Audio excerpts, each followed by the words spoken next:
that they have. That's how they are making slaves out of people. They've made people dependent on their system and made people think that there's no other alternative when there are all these other alternatives. It's just a matter of making them work and working to make them work. Yes, absolutely. I couldn't agree more. Excuse me.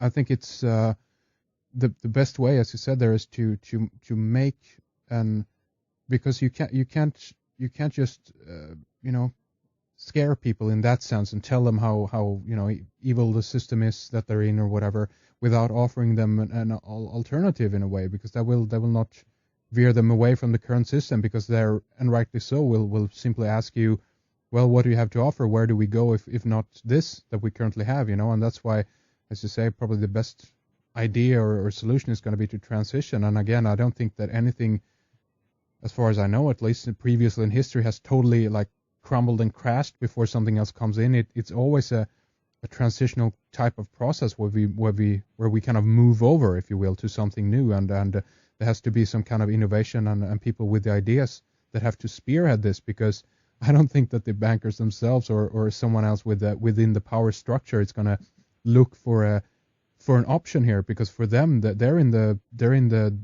best situations that they could be possibly, so they don't want to change anything. They're in it, No, they don't, because they have an agenda, and their agenda ultimately is the world power, as we all know. They have that goal to get their world government, and they don't see anything else. I think they suffer from a sort of tunnel vision, and they suffer from an acute form of madness. They've been able to protect themselves with their riches and their position, so that this madness isn't even really understood. This psychopathic nature that they're kind of living under, and all the people that they've killed to justify these, ends. As they say, the means justifies the ends, the creation of all the chaos and so forth. But they're not gonna provide any solutions, and I think their blindness in the end, their whole system's coming down, because it's completely out of accordance with the natural laws of creation. Yeah. It's like you can only poison life so much. You can only put all this garbage down on the earth so long, and the earth's a living being. Eventually, she's got to throw it all back up, so to speak. It's that there's no way they're going to stabilize this system that they want to build. And maybe some of them are aware of that.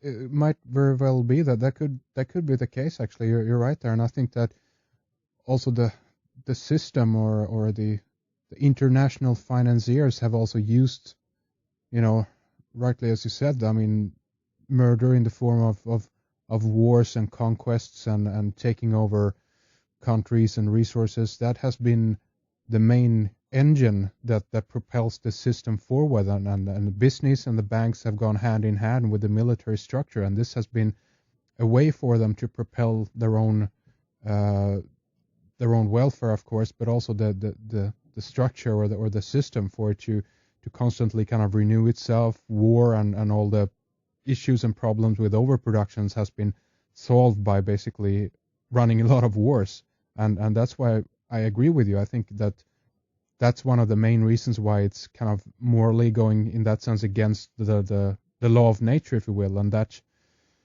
time is over, and that's potentially why we're seeing the current financial collapse. I'm not sure about that. Obviously, that too is manipulated on many different levels. But do you think that what we're seeing there is a form of, or a beginning of the current system falling apart? What do you think, AJ? I think it's all stage managed myself. I think it's designed. I think everything that's happening with this economy right now it's all designed, a plan that they're playing out, because eventually, they want to make it seem like it's not that way, so they kind of drag it on. You know what I mean? And then eventually, I think, ultimately they want that microchip. So if they just bring it down real quick, they want to make it seem, oh, we're doing something, we're trying bailouts, we're trying this, we're going to give whatever, and it's ludicrous what they're doing. It's just another testament to how asleep people are when they're giving away trillions of dollars to these people who are messing up, so to speak. Yeah. Maybe designed to mess up and given information to do so, because as far as I'm concerned, these people will sell out their own parents, their own children, kill their own children on the altar of this new world order to have it erected. Yeah. So I don't put it past them to do anything. Yeah. Well, that's right. It's about creating basically that new world financial order again. We've heard it mentioned so many times now, and that idea of creating a new world financial system or financial order to begin with, and everyone is basically proclaiming that this is a global problem, so we have to have a global arm of government to oversee the current crisis. And so many people are obviously playing along with that tune and singing along with it and saying that yes, that's the only purpose here.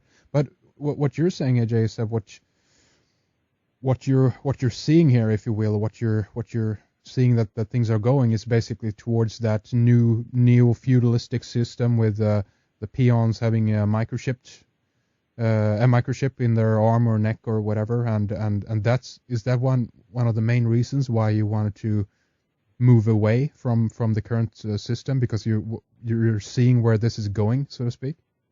Yeah. I mean, I don't think it's going to be good for anybody, even the people who think it's great, because in the end, when that system crashes, the people who get caught in this system, I feel, are going to go down with it. And I do see this whole transhumanistic type thing that they're bringing in. It will start with the microchip, and then, I remember saying something about, the being able to tap into the World Wide Web without a computer. Now you just have some brain interface or something, and of course. I remember seeing something like that. I don't know if it came through PBS or... That's the Worldwide Mind. It's a really interesting documentary, by the way, but go ahead. Yeah, I mean, to me, that stuff is crazy and very scary, because it takes us away from who we are. In essence, they have done their best to try and keep us away from what we are, and I think that's the inner aspects, the spiritual aspect from which we manifest from. And all this transhumanist stuff is really going to put that wall between and seal up all the bricks and with their mortar of this transhumanism to cut people off completely from the deeper aspect of ourself, which is where I think, really all our true power comes from, if you want to see it as power, but I don't have a better word for it. But I think that's what they're trying to do. And then once they cut people off there, then the whatever track and trace everything, keep it all tied up in the computer banks and quantum computers and whatever. But if the technology, in the end, like I said, it's going to crash because it's not in accordance with anything. It's just going out wherever it's going. It's like out on the moon or something. And how do you think it will collapse or fall apart? Meaning that, as far as I see it, they can just continue on the path that they're on. But do you think that it will fall apart, like from within, internally, or will many enough people from the outside protest enough in order to like blow up their mainframes and their infrastructure that they're building now? Or what do you think will happen? I'm not sure. I can't really say, but I do know that ultimately I see this thing as a disease, because that's, I would say what it is. And when they create all this type of thing that they want to create, it's just going to cause more sickness within the people. The people are already sick. The people are falling apart. A lot of people, they're sick with worry. They're sick with this other stuff of what's going to happen when they put all this nutty technological crap down on everybody and create their new world order system and have everything that their future heaven entails.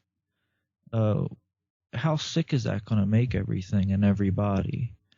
The GMO stuff, eventually something's got to break, something's got to collapse under that type of system, because it doesn't jibe with life. It doesn't jibe with the planet.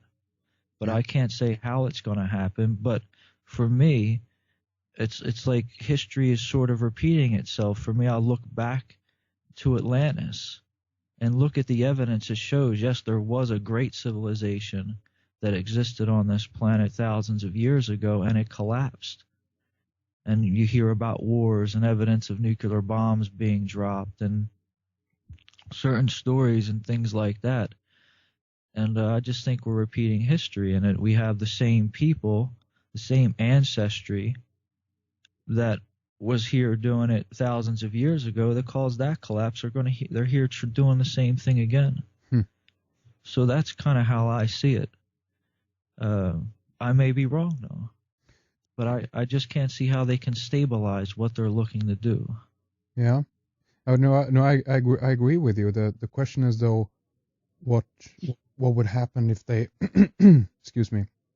The question though is, what would happen if it isn't stopped, if they're allowed to progress or continue? And I can't just I'm thought about it a few times, in just that scenario of what the human being basically or potentially is going to be turned into. What we're potentially might be seeing here as well is that this might actually go very far before it collapses, meaning that they will find ways to bypass potential problems for a very long time. It might collapse eventually, but we still might be looking at several hundred years here of plugging into some kind of system, basically of non-human beings, of cyborgs walking around or whatever. We can even look at it from the perspective of the Matrix movies again, where they actually live inside that computer-generated world for probably a few hundred years, if not even up to 1,000 years or something like that. I don't know if it's going to go that far, but we'll just have to see what happens, I guess. What do you think, AJ? Well, I think a lot of what goes on with the movies is that they're trying to sort of shape the consciousness of people. So they create these type of future scenarios so that they can, like I said, shape people's minds about what the future would be like. But I think The Matrix was a great story and all that, but I think when it comes down to it, it might just not even be possible for something like that to even occur in reality. Yeah. You know what I mean? Yeah. So, you could be right though. I mean, it could go on for a couple hundred years. They could find ways to stabilize themselves. There are these possibilities as well. I think if it gets too far, it could be the word kind of ideas of just getting way out there, where, there's no way back at that point, Yeah, well, exactly. Yeah. And then, what's left is this kind of maddening, you're in this type of place. People get stuck in this type of place where, as far as I'm concerned, I'd rather be dead.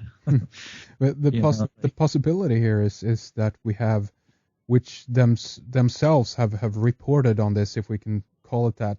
If we look at some of the BBC reports, for instance, about humanity is going to split into two different races. They're going to be one tall, long, powerfully built, well